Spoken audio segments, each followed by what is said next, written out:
La tarde caía sobre Tolú, cuando Jonathan Alexander Taborda Lopera, conocido cariñosamente como Coca-Colo, enfrentó una de las decisiones más difíciles de su vida profesional. Tenía 27 años, 2 hijos, y llevaba 2 años trabajando para Precoltur, una empresa de transporte especializado con 4 décadas de trayectoria en Colombia. Ese día, mientras los 34 estudiantes recién graduados del Liceo Antioqueño de Bello disfrutaban de sus últimas horas en la costa Caribe, Jonathan lidiaba con un problema que se había manifestado desde antes. El bus presentaba fallas. David Rúa, uno de los sobrevivientes, relataría después a las autoridades que el vehículo había mostrado problemas desde el hotel en Tolú. La batería fallaba. El motor tenía inconvenientes. El aire acondicionado no funcionaba correctamente. Según testimonios de familiares, una de las estudiantes había llamado a su familia para reportar que el bus debía parar constantemente y que los pasajeros pidieron que les enviaran otro transporte sin éxito. El abuelo de Valeria López, una de las víctimas fatales, fue enfático. El bus venía varado. Debían detenerse cada 15 o 20 minutos. Pero había otro factor en juego, uno que transformaría esta decisión técnica en un dilema existencial de vida o muerte. La sombra del paro armado. El 14 de diciembre a las 6:00 de la mañana iniciaría un paro armado del ELN que se extendería hasta el 17 de diciembre. La guerrilla había anunciado la medida días antes, exhortando a los colombianos a abstenerse de viajar por carreteras o ríos navegables durante ese periodo. La amenaza no era retórica. Pocas horas después del inicio del paro armado, en Antioquia se registraron episodios vandálicos, incluyendo la quema de un bus en Valdivia, municipio por donde pasaría la ruta hacia Medellín. En Valdivia, hombres armados del ELN habrían interceptado un vehículo con un retén ilegal en la vía que comunica a Medellín con la costa atlántica e incineraron un bus intermunicipal. Durante las 72 horas del paro, se registrarían 93 acciones violentas según el balance oficial, incluyendo la muerte de un conductor de ambulancia, Agustín Pavón, quien murió atrapado en Puerto Santander mientras conducía, y 2 policías asesinados en Cali. Jonathan Taborda conocía estos riesgos. La información circulaba en redes sociales y medios de comunicación durante la tarde del 13 de diciembre. Quedarse significaba asumir los costos de hospedaje para 34 estudiantes durante 3 días más, un gasto que nadie había presupuestado. Pero viajar durante la noche antes del inicio oficial del paro implicaba atravesar zonas de riesgo con un vehículo que presentaba fallas. La versión de los amigos.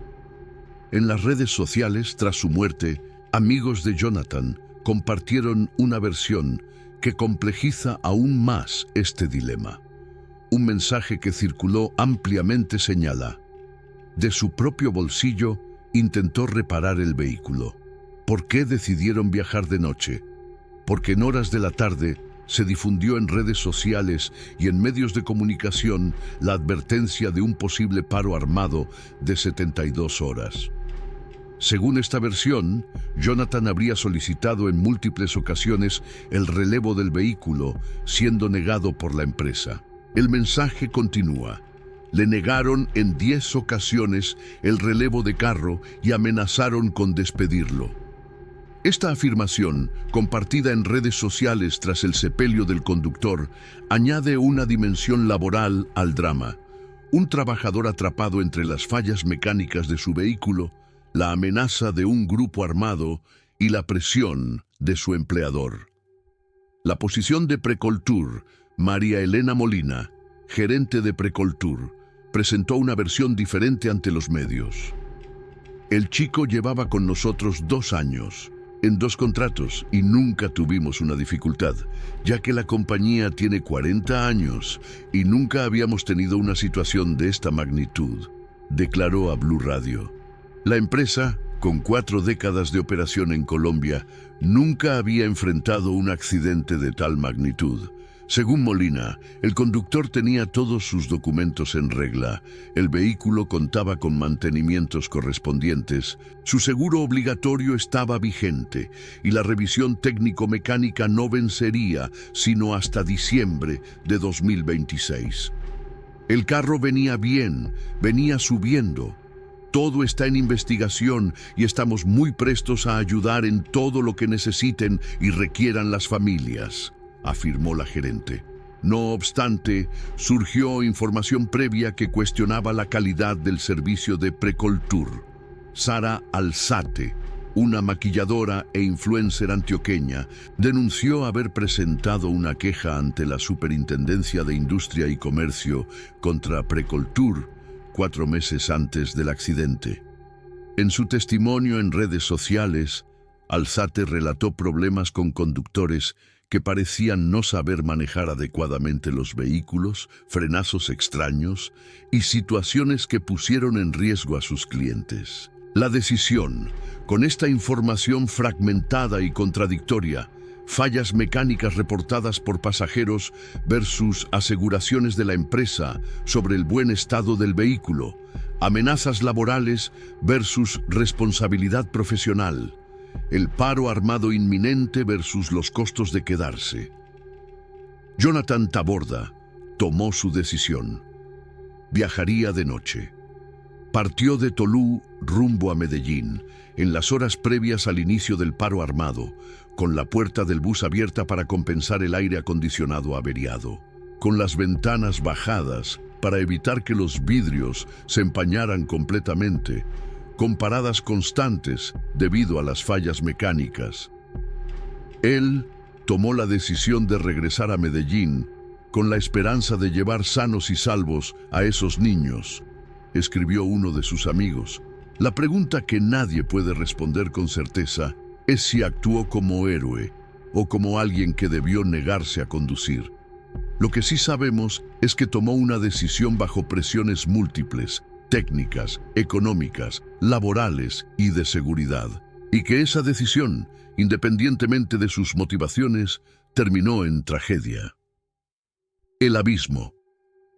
La madrugada del 14 de diciembre de 2024, el bus de Precoltur avanzaba por la nueva vía Magdalena 2, esa carretera que prometía modernizar la conexión entre la costa atlántica y Antioquia. Eran aproximadamente las 3:00 de la mañana del domingo 14 de diciembre. Jonathan llevaba horas al volante, atravesando municipios como Montería, Sincelejo, La Apartada, entrando a territorio antioqueño por Caucasia, avanzando hacia Zaragoza, acercándose a Segovia. Los 34 estudiantes del liceo antioqueño dormían o conversaban en voz baja.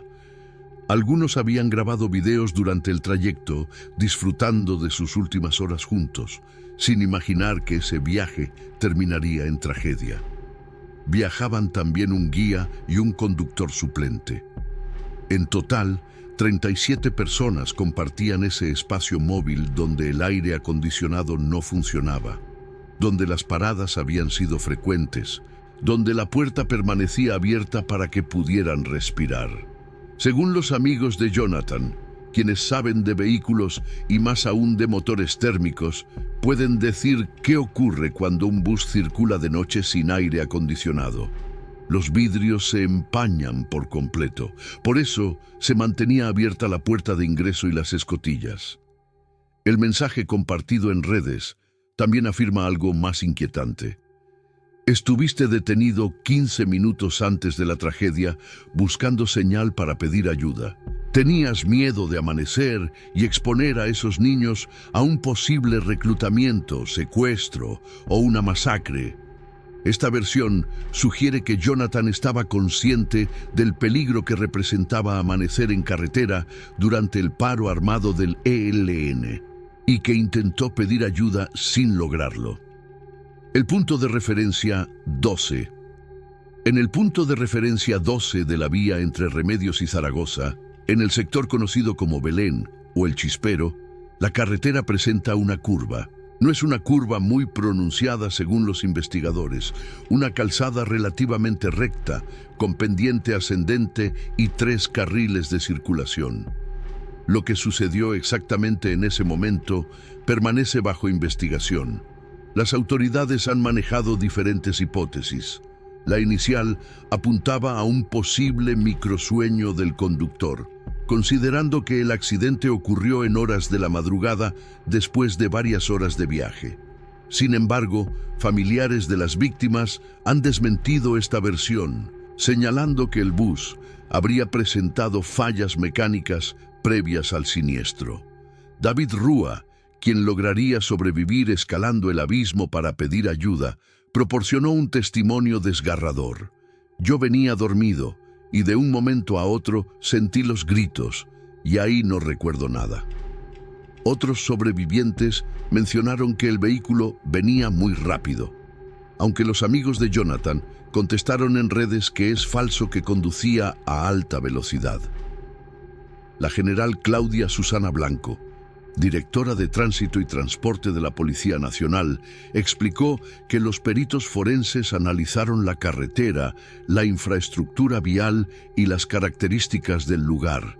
La hipótesis preliminar hablaba de una distracción en la conducción, considerando la forma de la vía. Lo cierto es que en ese punto Jonathan no pudo enderezar el volante.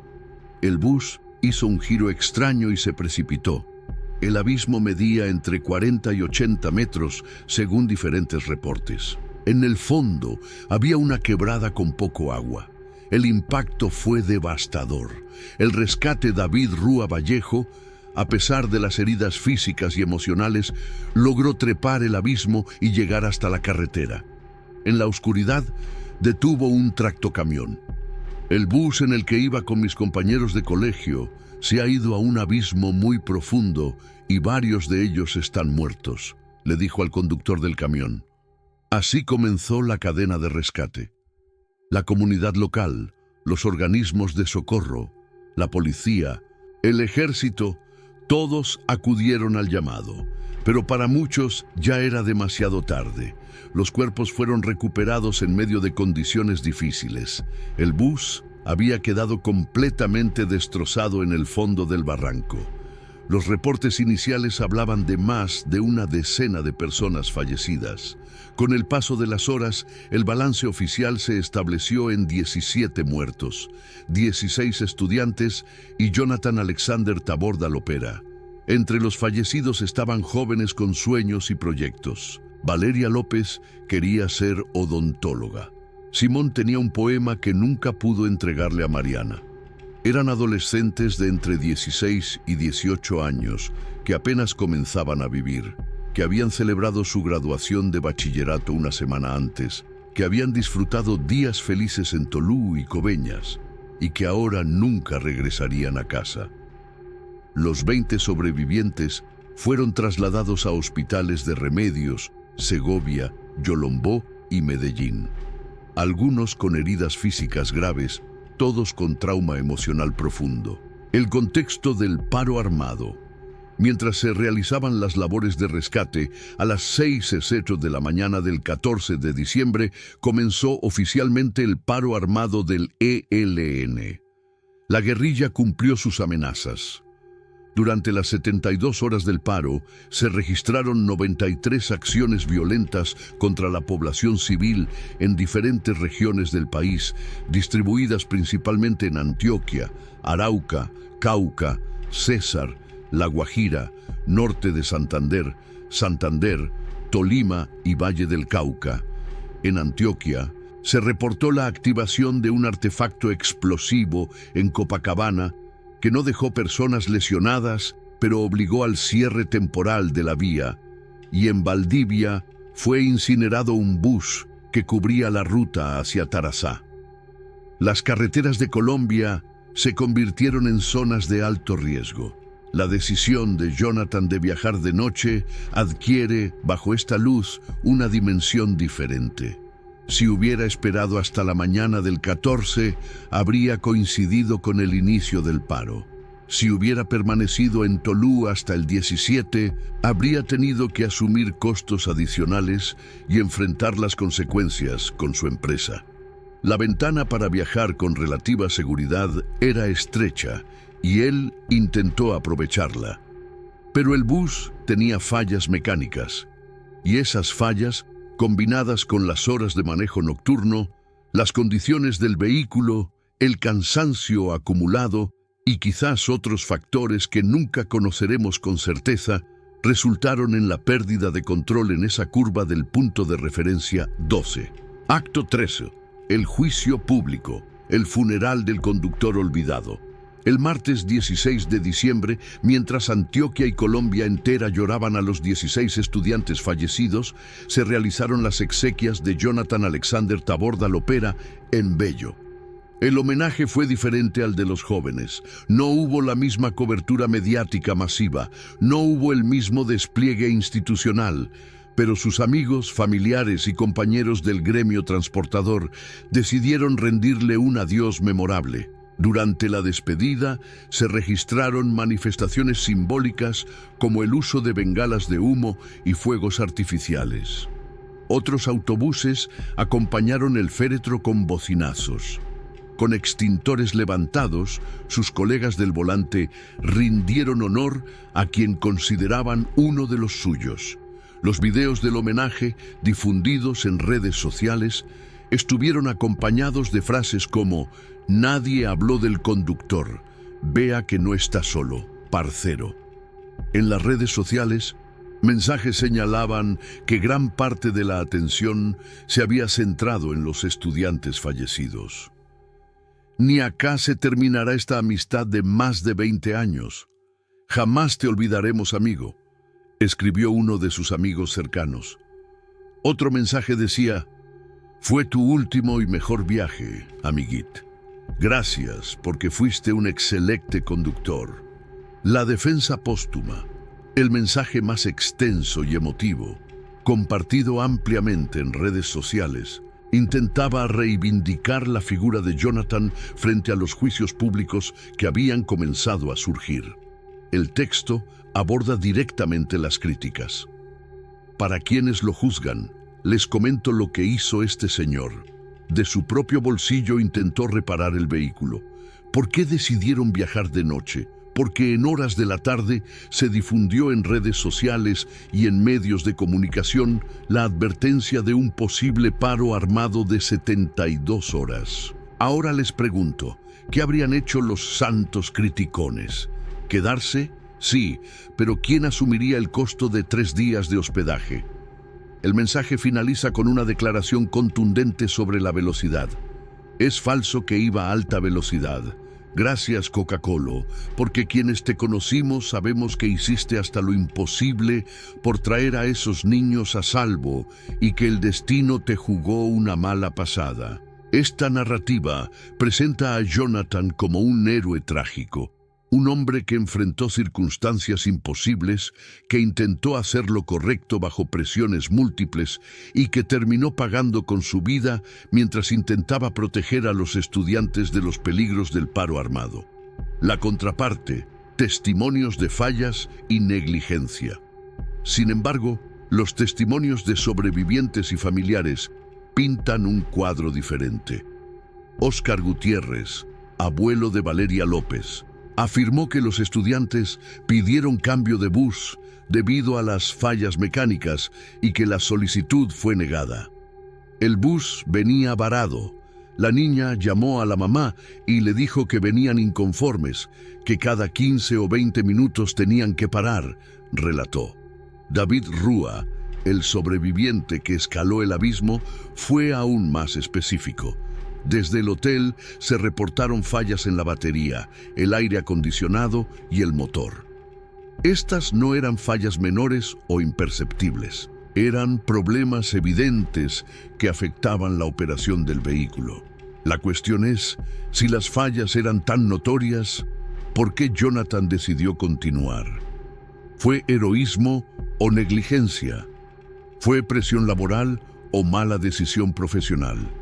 ¿Fue un intento genuino de proteger a los estudiantes del paro armado o una apuesta arriesgada que salió terriblemente mal? La posición oficial de Precoltur emitió un comunicado en el que lamentó lo sucedido. En Precoltur lamentamos profundamente el fallecimiento de nuestro amigo y conductor Jonathan Alexander Taborda Lopera. Acompañamos con solidaridad y respeto a su familia, amigos y compañeros en este momento de dolor.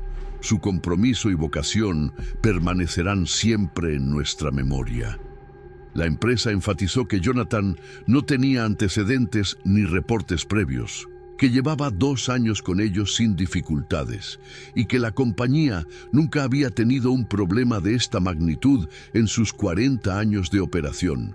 Respecto a las fallas mecánicas, la gerente fue clara, descartó fallas conocidas en el vehículo por el momento, aunque reiteró que todo es materia de investigación.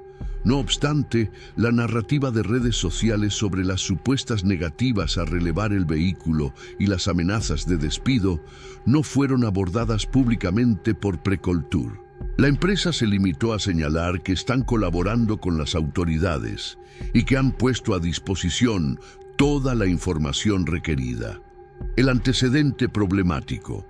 La aparición del testimonio de Sara Alzate añadió otra capa de complejidad al caso. 4 meses antes del accidente, la maquilladora e influencer había presentado una queja formal ante la Superintendencia de Industria y Comercio contra Precoltur, queja que, según ella, no había sido resuelta al momento del accidente. En su denuncia pública en redes sociales, Alzate describió problemas serios con conductores de Precoltur: retrasos, confusiones de ubicación, conductores que aparentemente no sabían manejar adecuadamente los vehículos grandes, frenazos extraños que asustaban a los pasajeros, personas que decidieron cambiarse de bus por temor. Este testimonio previo sugiere que los problemas operativos de Precoltur podrían no ser un caso aislado, sino parte de un patrón más amplio de deficiencias en el servicio. Sin embargo, es importante notar que se trata de una denuncia no verificada en el contexto de esta investigación periodística y que la empresa no ha emitido declaraciones específicas al respecto. Las investigaciones oficiales. Las autoridades continúan investigando las causas del accidente. La Fiscalía ordenó no cremar ningún cuerpo hasta que se tengan más elementos en la investigación. Esta decisión es determinante para saber quién debe responder, al menos económicamente, por los daños y perjuicios causados a todas las víctimas. Los peritos están analizando múltiples aspectos: el estado técnico del vehículo, las condiciones de la vía, las huellas de frenado o su ausencia, el comportamiento del bus en los momentos previos al accidente, las posibles distracciones o microsueño del conductor y todos los testimonios de sobrevivientes. Según el Registro Único Nacional de Tránsito, RUNT, el vehículo contaba con una póliza de responsabilidad civil que cubre hasta un monto de 200 salarios mínimos mensuales vigentes para eventos de muerte, incapacidad permanente, incapacidad temporal y gastos médicos.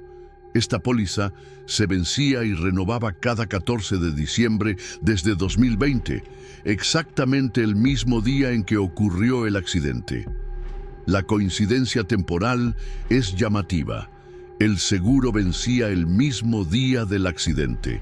Aunque las pólizas suelen renovarse automáticamente si se paga a tiempo, este detalle añade una pregunta más a la ya larga lista de interrogantes. ¿Héroe o villano? La pregunta que titula esta sección no tiene una respuesta simple. Las narrativas en competencia, el conductor héroe que intentó salvar a los estudiantes del paro armado, versus el conductor negligente que debió negarse a manejar un vehículo con fallas, reflejan la complejidad de juzgar situaciones donde múltiples factores convergen. Si creemos en la versión de sus amigos, Jonathan fue un hombre atrapado en una situación imposible, un vehículo con fallas que su empresa se negaba a reemplazar, amenazas laborales de despido si no continuaba, un paro armado que haría peligroso viajar al día siguiente, estudiantes esperando regresar a casa, costos adicionales que nadie quería asumir. En esta lectura, Jonathan tomó la decisión que consideró menos mala entre opciones terribles, intentando proteger a los jóvenes de los riesgos del paro armado del ELN. Si creemos en los testimonios de familiares y sobrevivientes, Jonathan tomó una decisión irresponsable al continuar conduciendo un vehículo con fallas mecánicas evidentes, poniendo en riesgo la vida de 37 personas. En esta lectura, el accidente era previsible y evitable si el conductor hubiera ejercido su responsabilidad profesional de negarse a manejar en esas condiciones. La verdad probablemente está en algún punto intermedio, en ese espacio gris donde la responsabilidad individual se entrelaza con las presiones institucionales, donde las buenas intenciones chocan con malas decisiones, donde el contexto del paro armado y las limitaciones del sistema de transporte en Colombia crean situaciones de riesgo que ningún conductor debería enfrentar. El luto colectivo. Independientemente de cómo se juzgue la figura de Jonathan, lo cierto es que Colombia perdió 17 vidas esa madrugada. El país, por medio de las redes sociales, fue testigo de un homenaje que ha conmovido a miles de personas. Durante la despedida de Jonathan, se escucharon canciones como «Tú eres mi hermano del alma» y «Amor eterno», mientras sus compañeros del volante le rendían el último adiós. En las redes sociales, miles de mensajes inundaron las plataformas digitales con palabras de apoyo y condolencias para todas las familias. Hoy el luto es para todos. La empatía no debe tener distinciones. Que descanse en paz Jonathan Alexander Taborda, en fortaleza para todas las familias que lloran en esta tragedia, escribió un usuario. El Liceo Antioqueño organizó velatones y homenajes para sus estudiantes. En el barrio Serramonte de Bello, sacaron los pupitres de la institución y sobre ellos ubicaron las fotos con las togas y birretes de graduación de los jóvenes fallecidos. La comunidad se unió en el dolor, tratando de encontrar consuelo en la solidaridad. Las familias enfrentan ahora el proceso de duelo, buscando respuestas que quizás nunca lleguen por completo. ¿Se pudo evitar esta tragedia? ¿Quién es responsable? ¿Fue un accidente inevitable o el resultado de decisiones negligentes? ¿Fue el paro armado del ELN un factor determinante o una excusa conveniente? Las lecciones no aprendidas. Esta tragedia reabrió el debate sobre las condiciones de seguridad en el transporte especial en Colombia. No es la primera vez que un bus con estudiantes se accidenta en las carreteras del país. No será la última vez que familias colombianas pierdan a sus hijos en viajes que deberían ser alegres celebraciones de logros académicos. El sistema de transporte en Colombia enfrenta desafíos estructurales. Empresas con flotas envejecidas, presión económica sobre conductores, rutas peligrosas, mantenimientos insuficientes, controles laxos. A esto se suma el contexto de violencia armada, con grupos como el ELN ejerciendo control territorial y generando situaciones donde ciudadanos comunes deben tomar decisiones imposibles. El gobernador de Antioquia instaló un Consejo de Seguridad permanente tras el anuncio del paro armado, con el objetivo de proteger la vida, la libertad, la movilidad y los derechos de los ciudadanos. Pero estas medidas reactivas no cambian la realidad de fondo. Colombia es un país donde viajar por carretera puede ser letal, ya sea por la violencia de grupos armados o por la precariedad del transporte. Jonathan Alexander Taborda Lopera no era ni un héroe perfecto ni un villano unidimensional. Era un trabajador colombiano de 27 años, con 2 hijos, tratando de hacer su trabajo en un país donde las circunstancias extraordinarias se han vuelto ordinarias. Tomó decisiones, algunas probablemente buenas, otras cuestionables, bajo presiones que la mayoría de nosotros nunca enfrentaremos. Su historia y la de los 16 estudiantes que murieron con él nos obliga a preguntarnos no solo quién es responsable de esta tragedia específica, sino qué tipo de país estamos construyendo donde tragedias como esta siguen ocurriendo con regularidad previsible. Epílogo. Mientras escribo estas palabras, las investigaciones continúan. Las familias esperan justicia. Los sobrevivientes luchan con el trauma. Colombia sigue su marcha, con nuevos buses saliendo a carreteras peligrosas, con nuevos paros armados amenazando la movilidad, con nuevos conductores enfrentando dilemas similares a los de Jonathan. La pregunta de si Jonathan Taborda fue un héroe o un villano tal vez sea la pregunta equivocada.